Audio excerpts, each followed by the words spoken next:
I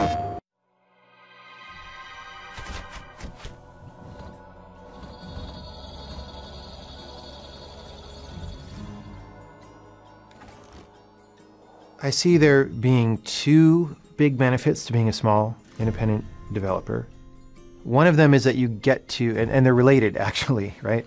So the first part of it is that you get to decide exactly what you're going to do, right? If we were part of a large publisher or publisher-owned developer, you know, we don't exactly get to pick what we work on, or maybe they'll say, hey guys, pick what you want to work on. But then if we pick something too crazy, it's like, oh, hold on, we need to, you know, make sure we get our money back, right? So the first part of it is that we can pick anything. The field of what's possible in games is so large that we can sort of cast our fishing rod out into an area that nobody else is even looking at. Our new game, The Witness, is like that. The second half is that with that independence that we have and that ability to be free in what project we choose, we also have the freedom not to have to make a huge profit if we don't need to. I would definitely like to make our money back on this game, and I would like to make a profit on it, but it's not actually the number one priority, right? The number one priority is to make the best possible game that we can make that brings the most beneficial experience to the players, right? That's absolutely number one.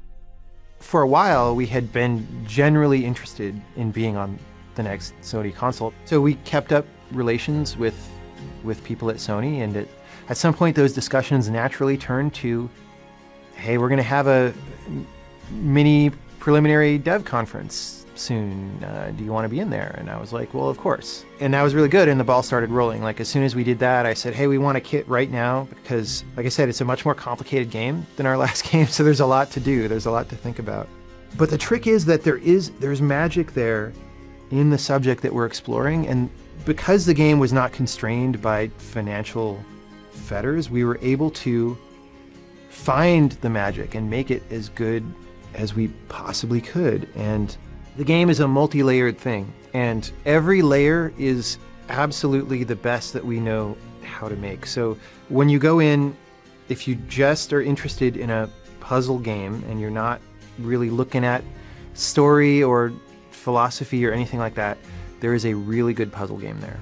But if you want to read further than that, there's other layers. And that's sort of that provision for deeper engagement that allows for that little bit of ambiguity, or that little bit of like, I didn't totally understand it, but then when you go look at it closely, you open it up and you discover there's a huge ton of stuff in there.